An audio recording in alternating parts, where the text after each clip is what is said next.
Welcome to another episode of our video series of the Philosophical History with Contemporary Critique. It's good to be back with you. I hope you're feeling well today. I'm feeling great, thank you. And I'm ready to jump right into what is maybe the most frustrating part of being human. Oh, absolutely. That central agonizing problem, right? The gap between what I intend to say and what you actually, understand. Exactly. It feels like this endless, complex maze. And that's really our mission today. We want to look at the underlying structures that even allow us to communicate at all, despite all these difficulties. We're looking for the shortcuts to understanding why talking is just so hard. It's the ultimate paradox. We need language to connect, but every word seems to open up a new possibility for misunderstanding. And I think to get it, we have to start at the very beginning, at perception. Which brings up the foundational challenge right away, the sources.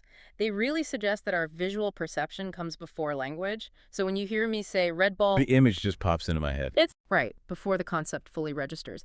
And that seems simple enough for a ball, but this is where the difficulty for mutual understanding really begins. Because a ball it's a shared visual. We can probably agree on that. Mm. But what happens when we move toward abstraction? Precisely. The problem just skyrockets.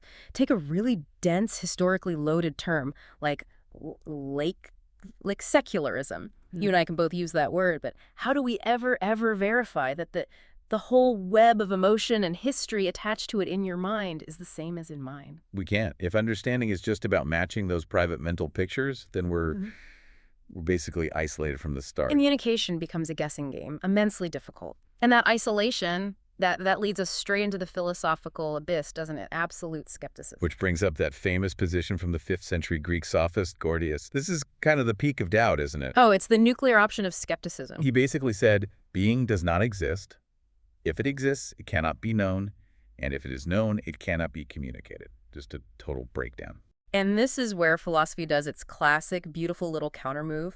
The Gorgias maneuver, as it's called, is so elegantly self-refuting. Because for you, the listener, to even hear and process his claim that communication is impossible. The message had to be successfully communicated. The very act of him opening his mouth and making that assertion proves the possibility of understanding.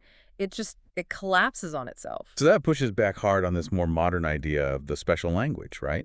This postmodern idea that we all have our own private, idiosyncratic tongue. It does, because even if I insist my language is totally unique, the fact that I'm talking to you means I tacitly admit that understanding is at least possible. There have to be these pre-existing structures that we all share. What did the source say?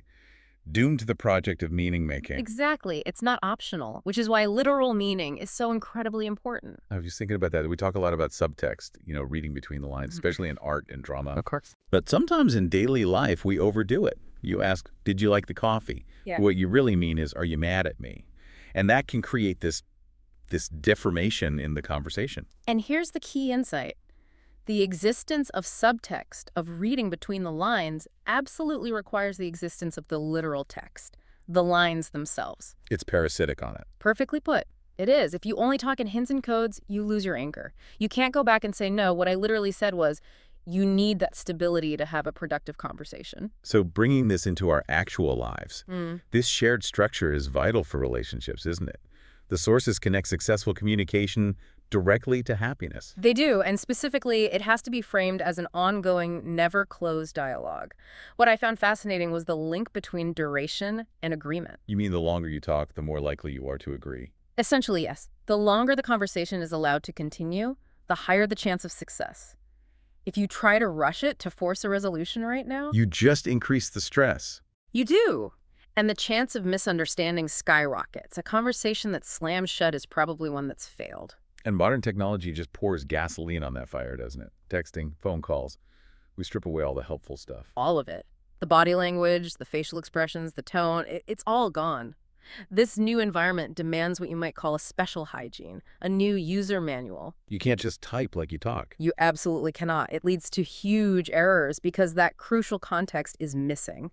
We need to be so much more mindful of how, say, a misplaced emoji or a one-word answer like K can be interpreted without those other cues. Speaking of expectations, let's touch on definitions.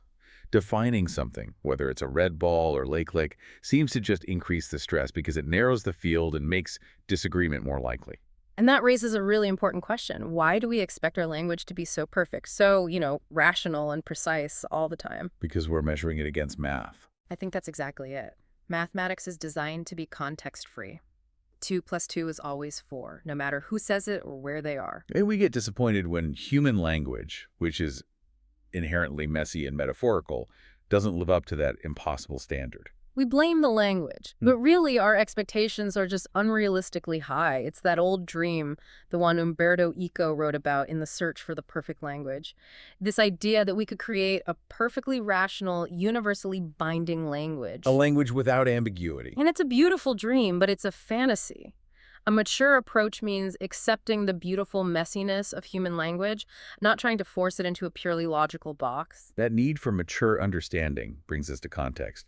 You can't really get a philosophical statement, for example, unless you know the question the philosopher was trying to answer. Absolutely not. An answer without its question is just. It's just floating there, meaningless. And this gets to the invisible labor of so much of communication. Think about translation. Oh, yeah. Translating a dense philosophical text with, as you say, chemical-level precision. Yeah.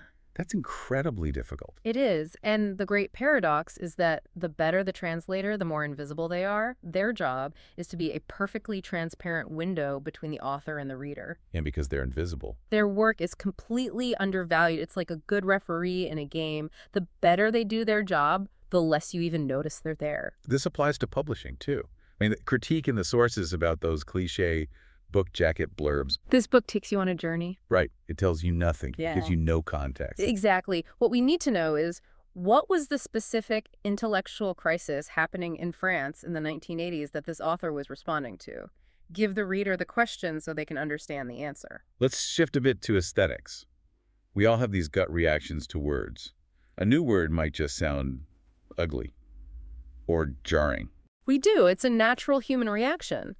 But those aesthetic judgments shouldn't be the primary way we measure a word's success. If they are, we're right back in that trap of private, subjective feelings. The word digital, for example, it's maybe a bit ugly if you think about its root, finger, and what that has to do with computers. But an aesthetic stumble isn't a reason for rejection. We have to remember how quickly our tastes change.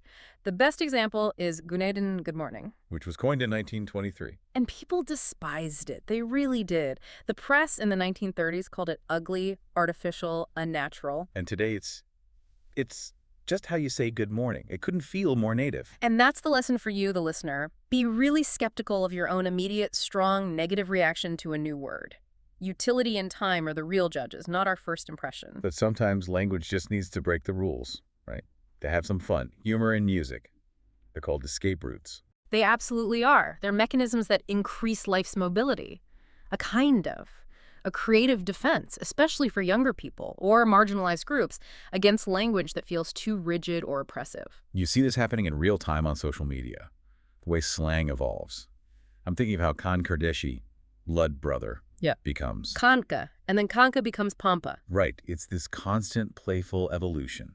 It's language giving a Nanak a defiant, playful little gesture to anyone who tries to lock it down in a dictionary. It proves that communication is a living, rebellious social project. As we wrap up, let's circle back to where we started, to the limits of all this. There's that classic thought, if lions could speak, we would not be able to understand them. A powerful idea. It speaks to the ineffable, doesn't it? The world that exists beyond our words. And if we accept that, then maybe the wisest thing to do sometimes is to be silent. In some situations, like comforting someone who's lost a loved one, talking too much feels irrational. It is. The highest form of reason in that moment demands silence. What can be said clearly should be said clearly. And what can't? Concerning that which we cannot speak, we must remain silent. That is the final mandate of rationality. That's a powerful place to end. So here's a thought for you to take away.